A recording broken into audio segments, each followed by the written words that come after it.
Well, good evening, everybody. I'll let everybody start getting logged in, and I'll get this thing started for you guys. See if I can find our page real quick.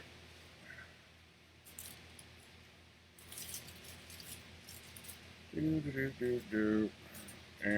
there we go. We are live. All right, I'm going to use my phone to follow the comments on here. I got some material that I want to give out to you guys real quick. This was actually sent to me in an email from, Lori, hush your mouth, you old woman. Afternoon, evening. It's morning to me. I only had one cup of coffee, so I'm just getting started. But anyways, we've been putting out some posts that we're going to be doing an interview tomorrow. Let me see if I can get my ugly face here in the center here. I got so many things I'm looking at here on the computer. But we've been putting out some information that we're going to be doing an interview with the Riverside County District Attorney's Office, Mike Hestrin, tomorrow. Everybody knows that we've been doing these interviews with our upcoming candidates that are up for election in our community. And like I said, we normally don't do politics on our page, but when it comes to your local community, we do help with the local campaigns on that. But tomorrow, Dennis Fletcher and I are going to be doing a big interview with the District Attorney's Office of Riverside County, Mike Hestrin, and about some situations that we have in our town. We noticed, a lot of people have been going on our page talking about this issue with fentanyl. And I have actually networked with the drugfreeworld.org. I'll show you that information in a minute. I did put up some info on our Him and I news page earlier a while ago on that.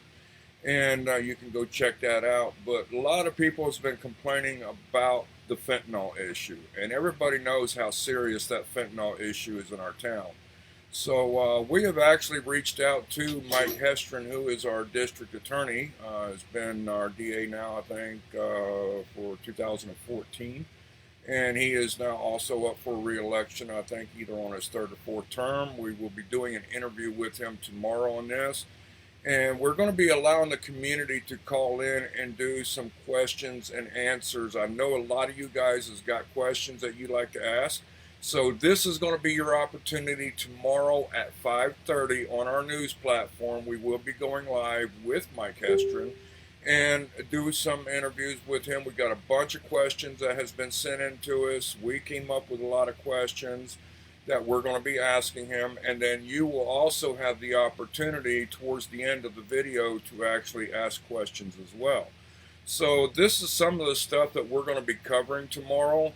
And we got a few videos that Mike wants us to put out to you guys, just giving you an idea on how serious this fentanyl issue is. So we're going to go ahead and let you guys watch these videos. Think of any questions that you want. Make sure you do call in tomorrow on our live stream and ask your questions with DA's office, Mike Hestrin. So let's go ahead and see if I can get this thing to play. I'm on the wrong window here. I got 3 windows open up here. Swear I won't forget this. Why do I regret this? In my mind, reckless thoughts are feeling endless. Sitting up, I'm breathless. My name is Amy Neville, and I want to introduce you to my son, Alexander Neville. Alexander will forever be 14 years old, and he had a huge curiosity about the world, whether it be the Civil War, other countries, politics. He would get deeply involved and learn about things. And unfortunately, drugs were no different. On the evening of June 21st, he came to us and he's like, I got to talk to you guys. And he sat us down at the kitchen table. He proceeded to tell us how he had been experimenting with OxyContin for maybe a week, maybe 10 days at the most. But it really had a hold on him, and he didn't understand why. In the morning of June 22nd, I called a place to see about getting him in, and they needed to call me back. We went about our day. I took him to get his haircut.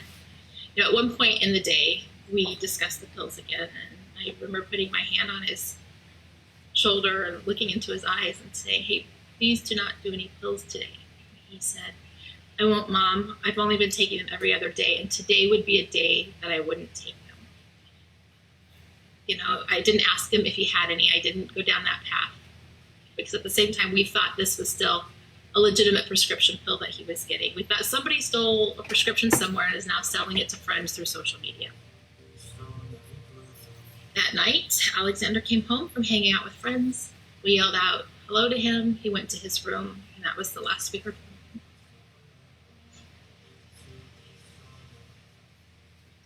The following morning, at 9 a.m., I went to wake him. I could tell instantly something was wrong as soon as I knocked on his door. I saw him lying on his beanbag chair, just like as if he had gone to sleep. Except he was blue and he wasn't breathing.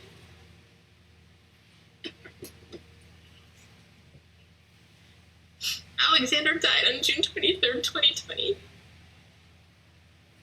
After taking a single pill, a single counterfeit pill that contained enough fentanyl to kill 4 people.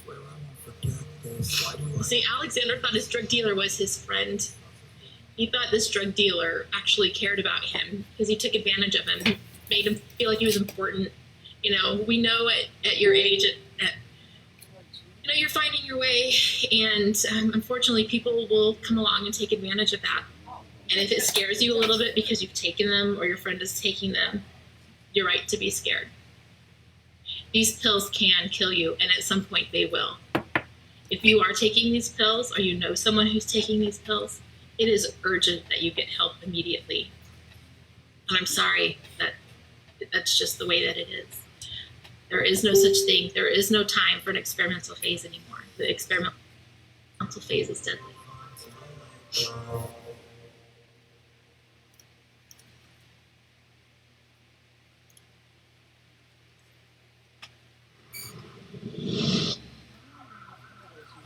It went dark, and then I woke up in the ambulance.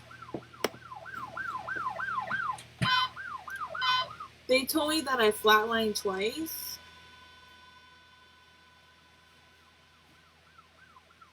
My name is Summer. I'm 24, and I'm from Corona, California.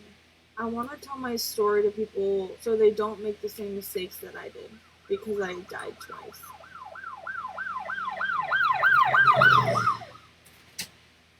There's no safe way to use fentanyl. It's 1 dose, and you can die. There are 5,000 milligrams in a teaspoon of fentanyl. 2 milligrams is lethal and kills people. My name is Mike Hestron, and I'm the Riverside County District Attorney. In Riverside County, the number of people dying from fentanyl poisoning is basically doubling every year for the last 5 years.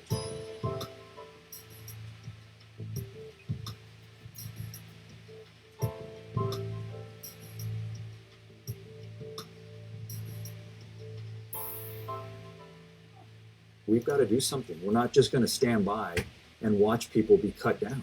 We started about a year ago looking into if we could build a case for murder, just like we did in the early days of DUI prosecutions for murder.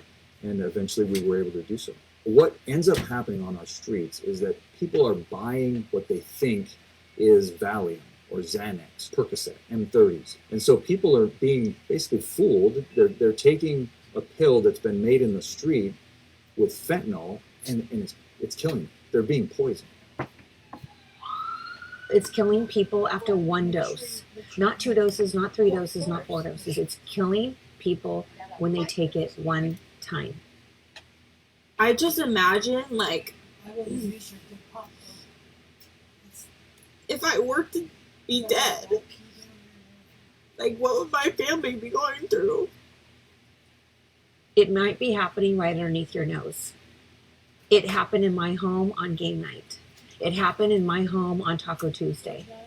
It happened in my home when I wasn't home.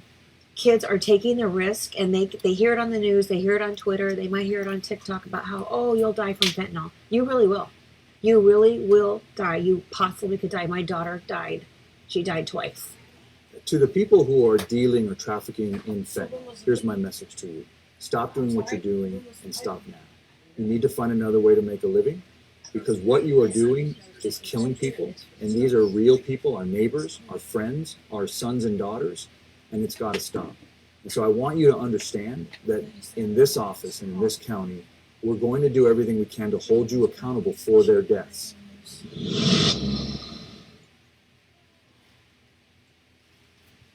I never smelled it. Did you, Lord? Well, it's like I told her, I never go in there, especially after I went in there the other day. And they said I said, "That's you." She said, All right, that's just a little bit of information that we're going to be putting out tomorrow. We will be interviewing Mike Hestron, who is the district attorney here in Riverside County tomorrow. So if you guys got any questions, we're going to be covering more than just the fentanyl issues. We're going to be covering a lot more about the crime issues in our community, what can be done about it, what are they going to do about it, and if he's reelected, what is he going to do for the crime rates in our community, and a lot of other questions. So I know a lot of you guys do have questions that you do want to ask the district attorney. So make sure you do tune in tomorrow on our YouTube channel. You can go to The Crazy Guy with a Lazy Eye on YouTube, thecrazyguywithlazyeye.com, or you can just go right here on himandInews.com. We will be sharing the YouTube live stream into our Facebook platforms. And then towards the end of the interview, you guys will be able to log in and call in. We'll be posting a phone number for live call-ins. So if you guys want to call in your questions and be on the interview, ask Mike live what your questions are and get your answers. This will be tomorrow at 5:30 p.m. live interview with the District Attorney's Office of Riverside County, Mike Hestron, with myself and Dennis Fletcher. So make sure you guys tune in tomorrow and find out what Mike Hestron has to say. And does he want to charge these fentanyl dealers for murder when people buy their drugs and die from it? What is your thoughts? Let us know tomorrow, folks, on our live at 5:30.